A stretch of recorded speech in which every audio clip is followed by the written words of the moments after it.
آج ارطغرل صاحب نے ہمیں کھانے پر بلایا ہے. پلیز عمر، مجھے وہاں مت گھسیٹنا بالکل بھی. صرف ایک بار گئی تھی میں ان کے یہاں کھانے پر، یقین کرو پورے جسم میں تناؤ آ گیا تھا. ٹھیک ہے ممی، اگر آپ کا دل نہیں ہے تو مت آئیے گا. چلیں جیسا آپ چاہیں. زمل تمہیں آنا چاہیے، مہدی بھی آ رہا ہے وہاں. اوہ واقعی میں؟ ٹھیک ہے. ہاں، ان کی ایک بیٹی بھی ہے تمہاری عمر کی. کیا وہی جو ابراہیم سے شادی کرنا چاہتی تھی؟ وہی. مگر شادی کے لیے کچھ زیادہ جلدی نہیں؟ یعنی شادی کیوں کرنا چاہتی تھی وہ؟ پڑھائی کیوں نہیں کرتی؟ بہت افسوس کی بات ہے، لگتا ہے یہ ارطغرل بھی کوئی سمجھدار انسان نہیں. ایسا نہیں ہے، اصل میں ارطغرل ایک مہذب انسان ہے، لیکن ظاہر ہے انہیں کیا پتا تھا کہ ابراہیم ایسا نکلے گا. تو پھر وہ اپنی بیٹی کی اتنی کم عمری میں شادی پر راضی کیوں ہو گئے؟ ممی مطلب وہ ایک مذہبی فیملی ہے اس لیے. میرے خیال میں اس کا ارطغرل صاحب سے کوئی تعلق نہیں، شاید ان کی بیٹی وہاں شادی کرنا چاہتی تھی، بس وہ انکار نہیں کر سکے. مطلب کہ وہ ایک نارمل انسان ہے؟ ہاں بالکل میری طرح.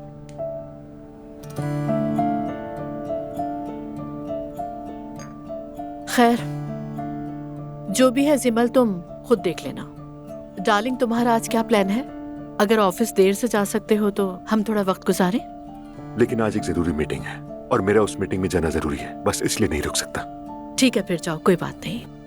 آپ لوگ ناشتہ کریں. خدا حافظ عمر انکل. خدا حافظ بیٹا. چلیں خدا حافظ، چلتا ہوں. اور چائے لاؤں آپ کے لیے؟ جی ضرور لے آئیں سویرا آپا. ارے مجھے تو بچے کی بہت یاد آ رہی ہے، کب آئے گی وہ؟ اس کے آنے کا انتظار کرنے کی کیا ضرورت ہے؟ ایسا کرتے ہیں کہ ہم خود ہی چلتے ہیں. یہ تو بہت اچھی بات ہے. ایسا کرتے ہیں دعا کو فون کرتے ہیں، کوئی دن طے کر لیتے ہیں. ٹھیک ہے.